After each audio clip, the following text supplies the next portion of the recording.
Break બાદ આપનું સ્વાગત છે અને હવે ભાગ્ય દર્પણ આપણે કાર્યક્રમ શરૂ કરીએ તો ભાગ્ય દર્પણમાં આપના પ્રશ્નના નિરાકરણ રાશિફળ પંચાંગ વિશે માહિતી અને માર્ગદર્શન આપવા માટે આપણી સાથે જોડાઈ ગયા છે જાણીતા જ્યોતિષાચાર્ય ડોક્ટર હેમિલભાઈ લાઠિયા. હેમિલભાઈ, ભાગ્ય દર્પણમાં આપનું સ્વાગત છે. નમસ્કાર. સૌપ્રથમ વાત કરીશું આજના પંચાંગની. તો શું કહે છે આજનું પંચાંગ?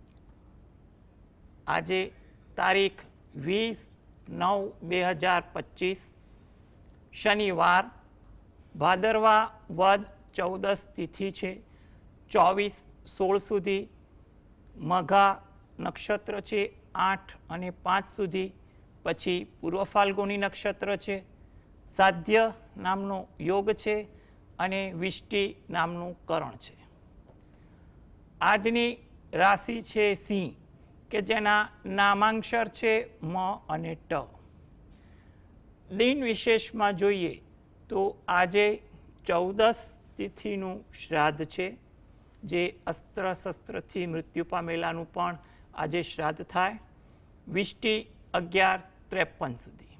જી હેમિલભાઈ, હવે રાશિફળની વાત કરી. રાશિમંડળની પ્રથમ 3 રાશિ મેષ, વૃષભ, મિથુન રાશિના જાતકોનો આજનો દિવસ કેવો રહેશે? મેષ રાશિ, કે જેના નામાંક્ષર છે અ લ ઈ. આજે કામકાજમાં થોડી સાનુકૂળતા જોવા મળે. પરિચિતો સાથે સમય પણ વધુ પસાર થાય. કંઈ પણ વિષય વસ્તુની ચર્ચાઓ થાય. વ્યવહારુ અભિગમ રાખવો એ આજે જરૂરી બને છે. વૃષભ રાશિ, કે જેના નામાંક્ષર છે બ વ ઉ. તમારી કોઈ મુલાકાત લાભદાયક કે આશાસ્પદ બને. નવી વાતનું આદાન પ્રદાન થાય. સાહસ વૃત્તિ આજે તમારામાં સારી જોવા મળે. મિથુન રાશિ, આ જાતકોને આજે વિદેશને લગતા કોઈ કામથી લાભ થાય.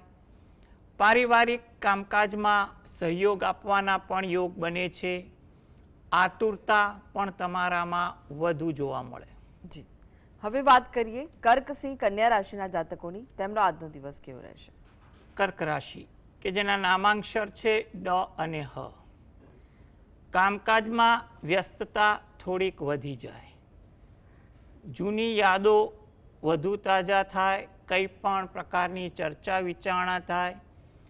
થાકની અસર પણ તમારામાં વધુ જોવા મળે. સિંહ રાશિ, કે જેના નામાંક્ષર છે મ અને ટ. જાહેર કાર્યમાં લાભ થાય. કંઈ પણ વિષય વસ્તુની ચર્ચાઓ થાય. કોઈ જગ્યાએ મુસાફરી થાય કે તેનું આયોજન થાય. ઓળખાણ તાજી થાય કે પરિચિતોને મળવાનું પણ થઈ શકે. કન્યા રાશિ, કે જેના નામાંક્ષર છે પ ઠ ણ. કોઈ લાભની તક મળે. આશાસ્પદ વાત થાય તેવું પણ બને. કામની કદર થાય, પ્રશંસા થાય તેવું પણ થાય. તમારી ઓળખાણ કોઈ જગ્યાએ ઉપયોગી બને તેવા પણ યોગ આજે બની રહ્યા છે. જી એક દર્શક મિત્ર જોડાઈ ગયા છે, નરેન્દ્રભાઈ છે. નરેન્દ્રભાઈ, આપને જેમના માટે પ્રશ્ન પૂછવો હોય તેમની જન્મ તારીખ જણાવો. 23/10/1960. જન્મનો સમય કયો છે? 23/10/1960. આપના ટીવીનો વોલ્યુમ ધીમો કરી દો, ત્યારબાદ જન્મનો સમય જણાવો. જન્મ સવારે 5 વાગે. અને સ્થળ કયું છે? ખેડ બ્રહ્મા. જી પ્રશ્ન જણાવો, શું પૂછવું છે આપનો સવાલ? 5 વાગે. સવાલ જણાવો આપનો, શું પૂછવું છે આપને? છેલ્લા 3-4 વર્ષથી મારું મારા વાઇફનું તબિયત બરાબર રહેતું નથી. જી,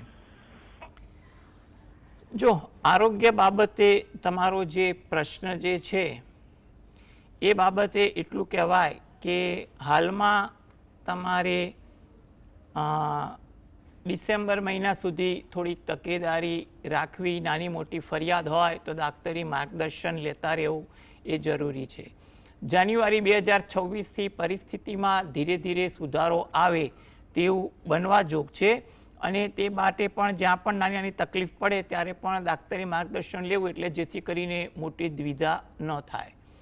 આ હેતુથી તમે દરરોજ જે સવારે ઘરે બેસીને શંકર ભગવાનના કોઈ પણ મંત્રના જાપ કરો અને એકવાર હનુમાન ચાલીસાના પાઠ વાંચો, એ અગત્યનું છે. જી હવે વાત કરીએ તુલા, વૃશ્ચિક, ધનુ રાશિના જાતકોની. તેમનો આજનો દિવસ કેવો રહેશે? તુલા રાશિ કે જેના નામાંક્ષર છે ર અને ત. લોક કાર્ય થાય, લોકો માટેના કામકાજ થાય તેવું બને. થોડી ધીરજ રાખવી એ પણ અગત્યની છે. વાહન ધીમે ચલાવવું એ પણ તમારા માટે અગત્યનું છે. વૃશ્ચિક રાશિ કે જેના નામાંક્ષર છે ન અને ય. કામકાજમાં સાનુકૂળતા જોવા મળે તેવું કહેવાય. કોઈ મુલાકાત સફળ બને, આશાસ્પદ બને. ઇતર પ્રવૃત્તિઓમાં પણ સમય વધુ જાય તેવું બની શકે.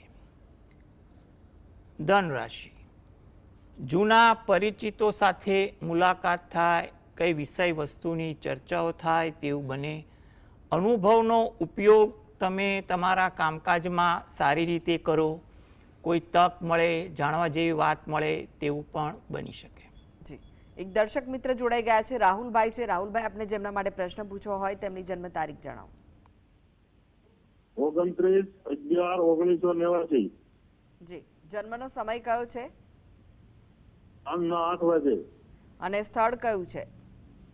બાદલપુર, ગુજરાત. પ્રશ્ન જણાવો, શું પૂછવું છે? એટલે મેમ નોકરી માટેની વાત છે, સર્વિસ માટે સારી નોકરી મળે અને સીએ પાસમાં થોડુંક અટકે છે કામ. જી, જો હાલમાં સમય એવો છે કે પ્રયત્ન તમારા જેટલા હશે એ ધીરે ધીરે ફળીભૂત થઈ શકાય નોકરી મેળવવાના. એટલે અત્યારે પ્રયત્ન કરવામાં ધ્યાન આપો. કદાચ ડિસેમ્બર મહિના કે જાન્યુઆરી મહિના પછી તમારા યોગ એવા બને છે કે તમારા પ્રયત્નમાં તમને કોઈ સારું પરિણામ મળી શકે. આ બાબતે જો એ પોતે દરરોજ જે સવારે દત્ત બાવનીના પાઠ વાંચે અને એકવાર ગાયત્રી ચાલીસાના પાઠ વાંચે, તેમજ ગુરુવારના દિવસે 5 વાર દત્ત બાવનીના પાઠ વાંચે, તો જેથી કરીને અત્યારે જે થોડી પ્રતિકૂળતા વચ્ચે મહેનત થતી હોય તો ધીરે ધીરે એમાં મહેનતમાં આગળ જતાં સારું ફળ મળે અને એને સારી તક મળે તેવું આપણે કહી શકીએ. જી, હેમિલભાઈ, વાત કરીએ અંતિમ 3 રાશિ મકર, કુંભ, મીન રાશિના જાતકોની. તેમનો આજનો દિવસ કેવો રહેશે? મકર રાશિ કે જેના નામાંક્ષર છે ખ અને જ.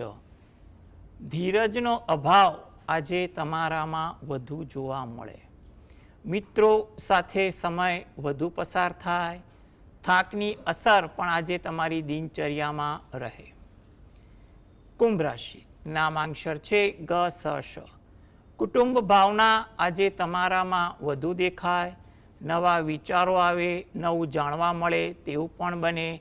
કંઈ નવું શીખવા બાબતે પણ આજે કોઈ અનુભવ થાય તેવું પણ બની શકે. મીન રાશિ નામાંક્ષર છે દ, ચ, ઝ, થ. પારિવારિક કામકાજમાં વ્યસ્તતા આજે વધી જાય તેવું બની શકે. ઉત્સાહ પણ તમારામાં સારો જોવા મળે. કંઈ પણ વિષય વસ્તુની ચર્ચાઓ થાય. તમારી કોઈ મુલાકાત ફળદાયી કે આશાસ્પદ બને તેવું પણ કહી શકાય. જી, હેમિલભાઈ, જીએસટીવી સાથે જોડાવા માટે, દર્શક મિત્રોને માહિતી અને માર્ગદર્શન આપવા માટે આપનો આભાર. નમસ્કાર. નમસ્કાર. તો દર્શક મિત્રો, આ સાથે જ ભાગ્ય દર્પણમાં આજે બસ આટલું જ. મને રજા આપશો. નમસ્કાર.